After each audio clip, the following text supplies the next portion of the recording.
नमस्कार, आपका नए और प्रेस वीडियो में हार्दिक स्वागत है। इस वक्त की पेंशन में बढ़ोतरी को लेकर बड़ी खबर। जी हां, सुप्रीम कोर्ट के फैसले से पेंशन में 300% से अधिक की बढ़ोतरी। तो बने रहा आप इस वीडियो में और जानिए इस बड़ी खबर को सबसे पहले। इससे पहले अगर आपने अभी तक भी इस वीडियो पर एक लाइक नहीं किया हो तो एक लाइक कर दीजिए, क्योंकि आपका एक लाइक ही हमारी मेहनत का फल होता है।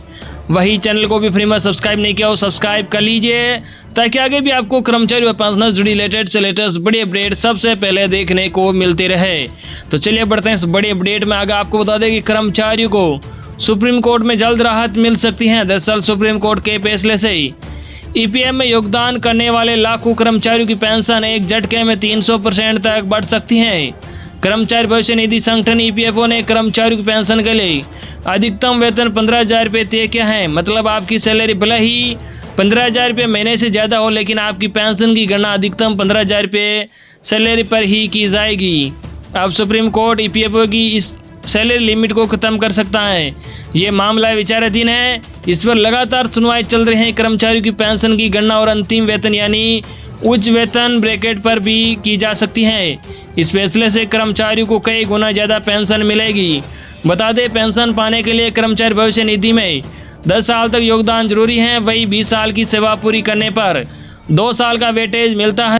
अगर सुप्रीम कोर्ट लिमिट हटाने का फैसला करता है तो कितना फर्क पड़ेगा, ये इसको भी समझते हैं। कैसे बढ़ेगी आपकी पेंशन, जानिए आप भी। मौजूदा व्यवस्था के मुताबिक अगर कोई कर्मचारी 1 जून 2015 से नौकरी कर रहा है और 14 साल की सेवा पूरी करने के बाद पेंशन लेना चाहता है तो उसकी पेंशन की गणना 15,000 रुपये पर ही की जाएगी। भले ही वह कितने साल के लिए काम कर रहा हो, 20,000 रुपये बेसिक सैलरी ब्रैकेट में हो या 30,000 रुपये। पुराने फॉर्मूले के मुताबिक कर्मचारी को 14 साल पूरे होने पर 2 जून 2030 से करीब 3,000 रुपये पेंशन मिलेगी। अगर सुप्रीम कोर्ट कर्मचारी के पक्ष में फैसला करता है तो उससे कर्मचारी की पेंशन बढ़ जाएगी। उदाहरण से समझ लीजिए, मान लीजिए किसी कर्मचारी की बेसिक सैलरी प्लस डीए 20,000 रुपये है। पेंशन के फॉर्मूले से गणना करने पर उसकी पेंशन 4,000 रुपये हो जाएगी। इसी तरह वेतन जितना अधिक होगा उसे उतना ही अधिक पेंशन का लाभ मिलेगा। ऐसे लोगों की पेंशन में 300% का उछाल आ सकता है। इसे आप एक दूसरे उदाहरण से भी समझ लीजिए। मान लीजिए एक कर्मचारी की नौकरी 33 साल है, उसकी आखिरी बेसिक सैलरी 50,000 रुपये है। मौजूदा व्यवस्था के तहत पेंशन की गणना अधिकतम 15,000 रुपये वेतन पर ही की जाती थी। इस तरह पेंशन सिर्फ 7,500 रुपये होती थी। मौजूदा व्यवस्था में अधिकतम पेंशन है, लेकिन पेंशन की सीमा हटाने के बाद पेंशन को अंतिम वेतन के हिसाब से जोड़ने पर उन्हें 25,000 रुपये पेंशन मिलेगी। बता दें, ईपीएफओ के नियमों के मुताबिक अगर कोई कर्मचारी लगातार 20 साल या उससे ज़्यादा समय तक ईपीएफ में योगदान देता है तो उसकी सेवा में 2 साल और जुड़ जाते हैं। इस तरह 33 साल की सेवा पूरी हुई, लेकिन 35 साल के लिए पेंशन की गणना की गई।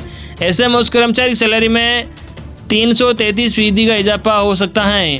क्या है पूरा मामला, जी आपको बता दें, कर्मचारी पेंशन संशोधन योजना 2014 को केंद्र सरकार द्वारा 1 सितंबर 2014 से एक अधिसूचना जारी कर लागू किया गया था। इसका निजी क्षेत्र के कर्मचारियों ने विरोध किया था और वर्ष 2018 में केरल उच्च न्यायालय में इस पर सुनवाई हुई थी। ये सभी कर्मचारी ईपीएफ और विविध प्रावधान अधिनियम 1952 की सुविधाओं से आच्छादित हैं। कर्मचारियों ने ईपीएफओ के नियमों का विरोध करते हुए कहा कि यह उन्हें कम पेंशन सुनिश्चित करता है, क्योंकि वेतन भले ही 15,000 से ज़्यादा हो, लेकिन पेंशन की गणना अधिकतम वेतन 15,000 रुपये पर ही तय की गई है।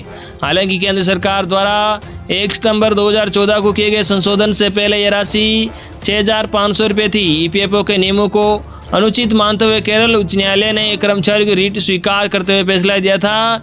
इस पर ईपीएफओ ने सुप्रीम कोर्ट में एक एसएलपी दाखिल की, जिसे सुप्रीम कोर्ट ने खारिज कर दिया था। 2019 में आया था फैसला। जी आपको बता दें, सुप्रीम कोर्ट ने अपने फैसले पर फिर से सुनवाई करने का फैसला किया। न्यायमूर्ति सुरेंद्र मोहन और न्यायमूर्ति एम बाबू की खंडपीठ ने 1 अप्रैल 2019 को ईपीएफओ की एसएलपी पर सुनवाई करते हुए कहा कि जो कर्मचारी अपने वास्तविक वेतन के आधार पर योगदान दे रहे हैं वह अपने नियोक्ताओं के साथ एक संयुक्त विकल्प के रूप में जमा कर रहे हैं। आवश्यक समझे जाने पर वह बिना औचित्य के पेंशन योजना के लाभों से वंचित रह जाते हैं। पेंशन का वेतन 15,000 रुपये तय करने पर कोई औचित्य नहीं है। ताज़ा मामले में पीठ ने कहा कि 15,000 मासिक यानी 500 रुपये प्रतिदिन यह सर्वविवादित है कि दैनिक वेतन भोगी व्यक्ति को भी इससे अधिक वेतन मिलता है। इसलिए पेंशन के अधिकतम वेतन को सीमित करना 15,000 रुपये अधिकांश कर्मचारी को बुढ़ापे में एक अच्छी पेंशन से वंचित कर देता है। जहां तक पेंशन निधि पर प्रभाव का संबंध है, समय समय पर अनुदान की दरों में वृद्धि करके निधि की व्यवस्था की जानी चाहिए।